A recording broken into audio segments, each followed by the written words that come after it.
मैं फिर से पहला गिरमिटिया पुस्तक की आगे की चर्चा की कड़ी लेकर प्रस्तुत हूँ। गांधी जी साउथ अफ्रीका पहुँच चुके हैं और डरबन में पानी के जहाज़ से उतरे हैं। वहाँ पर डरबन बंदरगाह पर गांधी जी को लेने 3 लोग आए थे।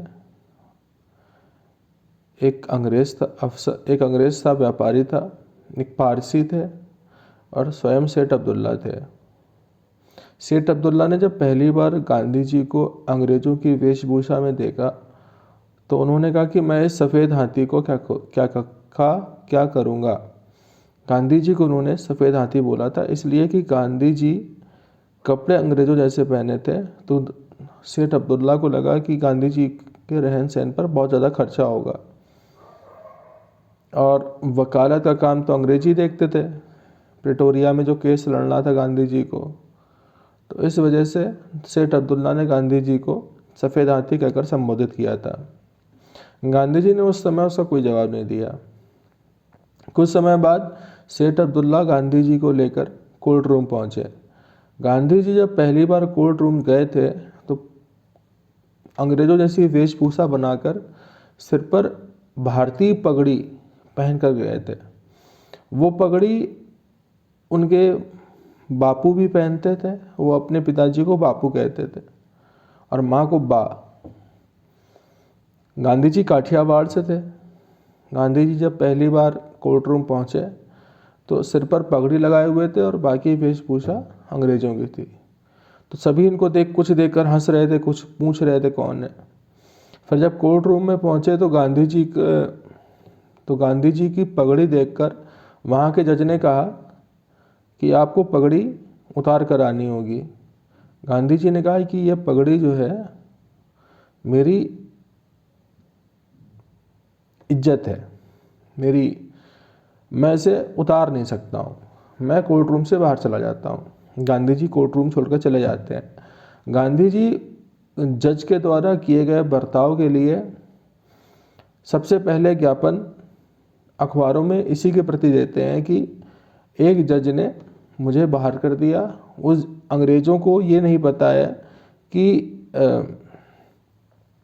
जो भारतीय मुसलमान हैं वो अरब नहीं होते हैं, फिर भी उनको अरब मानकर पगड़ी पहनने की अनुमति दी जाती है। सेठ अब्दुल्ला उनके साथ में पगड़ी पहनकर गए थे, उनको बाहर नहीं किया था, उनसे कुछ ऑब्जेक्शन नहीं था जज को। गांधी जी से था क्योंकि गांधी जी ना ही अरब थे ना ही पारसी थे, पारसियों को भी छूट थी। तो गांधी जी ने सबसे पहले यही लिखकर अखबार में यही लिखा था कि मुझे कोर्ट ने बाहर कर दिया और पगड़ी पहनने पर बाहर किया है। जो पगड़ी होती है वो भारतीयों की पहचान है, भारतीयों के सम्मान की निशानी है। मैं इसे उतार कर कोर्ट रूम में नहीं बैठ सकता था, मैं बाहर आ गया और ये मेरे साथ गलत हुआ है। तो गांधी जी अपने साथ हुए अन्याय को सबको बताते थे, उसके बारे में विरोध प्रदर्शित करते थे कि मेरे साथ गलत हो रहा है, इसे सही किया जाए। और ये सिलसिला गांधी जी जब पहला केस प्रिटोरिया में लड़कर लौटे हैं डरबन फिर से, तब तक ये सिलसिला चला है। वो हर किसी में विरोध दर्ज कराते रहे हैं लगातार अखबारों के माध्यम से और अफसरों को देते थे उसका ज्ञापन। फिर जो गांधी जी डरबन से चार्ल्स टाउन के लिए ट्रेन से फर्स्ट क्लास में रवाना होते हैं। सेठ अब्दुल्ला को पता होता है कि भारतीयों को या जो अश्वेत लोग होते हैं उनको ट्रेन से फेंक दिया जाता है। ऐसे गांधी जी सेंट पीटरमारिट्सबर्ग पर फेंके जाने वाले पहले व्यक्ति नहीं थे। उससे पहले भी कई लोगों को कई स्टेशन पर फर्स्ट क्लास में सफ़र करने की वजह से बाहर फेंका गया था, चाहे उनके पास टिकट हो या ना हो। टिकट तो होना ही है लेकिन उनका गोरा होना अनिवार्य है, क्योंकि उनका ऐसा कहना था कि भारतीयों से बदबू आती है, ये बीमारी फैलाते हैं। तो भारतीयों को ये लोग वैगन में ट्रैवल करने के लिए अनुमति देते थे, ना कि फर्स्ट क्लास में, चाहे आपके पास पैसे बने रहें। तो डरबन से जब चार्ल्स टाउन के लिए जा रहे थे तो पीटरमारिट्सबर्ग में एक अंग्रेज चढ़ा और उसने देखा कि ये बैठे हुए हैं, अश्वेत हैं, तो इनके खिलाफ कार्रवाई की और बुलाया पुलिस वालों को, पुलिस वालों ने इनको बाहर फेंक दिया। इनके काफ़ी चोट लगते लगते बची, रात भर ठंड में गुजारी। दो कुली भारतीय थे,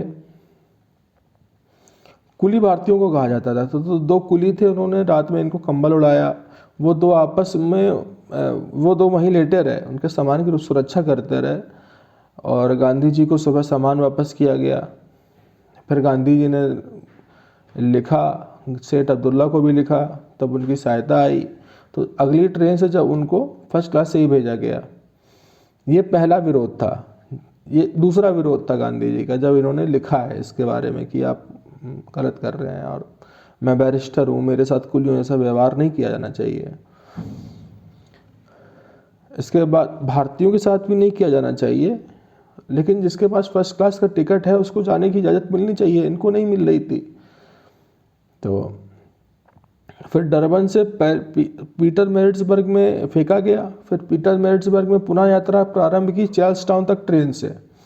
चार्ल्स टाउन के बाद इनकी कोच जाती थी, ट्रेन नहीं थी। चार्ल्स टाउन से जोहान्सबर्ग के लिए उस समय ट्रेन नहीं, घोड़ा गाड़ी जाती थी। और उस पर 3 लोग आगे बैठकर बारी बारी से रथ हाँकते, जो कोच था वो हाँकते थे।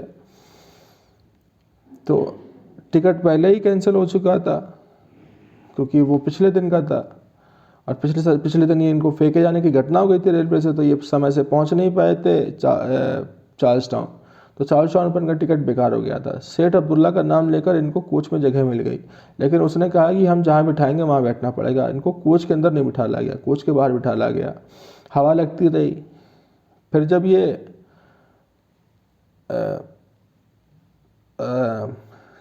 जब ये आगे बढ़े तो फिर एक जगह उसने कहा कि अब मुझे सिगरेट पीनी है। जो कोच का कैप्टन था एक तरह का, उसने कहा मुझे सिगरेट पीनी है। अब तुम ऐसा करो, तुम नीचे बैठो, ये पैरदान है, मेरे पैरों के पास बैठो इस पर, मैं यहाँ बैठ कर सिगरेट पीऊँगा। वो इन्होंने कह दिया मैं ऐसा नहीं करूँगा। फिर उसने इनको बहुत मारा, गांधी जी को। फिर गांधी जी ने उसके प्रति मतलब हाथ नहीं उठाया। फिर आगे फिर वो बैठ के, फिर अंग्रेजों ने ये रोका कि भाई क्यों मार रहे हो उनको, गांधी जी को, मोहनदास को क्यों मार रहे हो, किसी को क्यों मार रहे हो। वो यही तो कह रहा है कि जब कोच में उसके पास टिकट है, कोच में जगह है, तो उसको अंदर बिठा लो, क्यों नहीं बिठा रहे हो। गांधी जी को फिर अंदर बिठाला गया। उसने कहा कि स्टैंडर्टन जब तक आएगा तो मैं तुमको देख लूँगा। तो स्टैंडर्टन में ये रुकते हैं रात भर के लिए। फिर अगले दिन फिर से इन्होंने, क्या होता है स्टैंडर्टन में, फिर से कोच के लिए लिखते हैं कि मेरे साथ ऐसा किया गया। इन्होंने पूरी घटना लिखते हैं। तो फिर वहाँ से जवाब आया कि आप जाइए और आपको कोच में फिर से वही वो जो कप्तान है वो नहीं मिलेगा, मतलब साइस बोलते हैं, तो वो साइस नहीं मिलेगा आपको। तो फिर वो चार्ल्स टाउन से जोहान्सबर्ग के लिए यात्रा करते हैं कोच की। फिर जोहान्सबर्ग के रुकते हैं, जोहान्सबर्ग से प्रिटोरिया की यात्रा करते हैं ट्रेन से। अब ट्रेन से जाने के लिए भी ये पहले लिखते हैं कि मैं बैरिस्टर हूँ और मुझे फर्स्ट क्लास का टिकट मिलना चाहिए, तब इनको टिकट मुहैया कराया जाता है, तब ये यात्रा करते हैं। यहाँ पर भी एक ऐसा हादसा होता है कि एक आदमी आता है जो टिकट चेक कर रहा होता है, वो इनको हड़काता है कि तुम यहाँ कैसे है। तो फिर जितने भी अंग्रेज डब्बे में होते हैं फर्स्ट क्लास में, वो कहते हैं, एक कोई कहता है कि मुझे कोई आपत्ति नहीं है, तो तुम क्यों आपत्ति कर रहे हो, तुम जाओ अपना काम करो। तो फिर इनको वो बख्श देता है, वो चला जाता है टिकट चेकर। इस तरह से प्रिटोरिया पहुँचते हैं। प्रिटोरिया पहुँचने के बाद फिर ये वहाँ पर सेठ अब्दुल्ला और जो सेठ अब्दुल्ला के जो अगेंस्ट में होते हैं तैयब सेठ, इन दोनों के बीच में सलाह करा देते हैं। तैयब सेठ के ऊपर 37,000 पाउंड का पैसा बकाया होता है सेठ अब्दुल्ला का।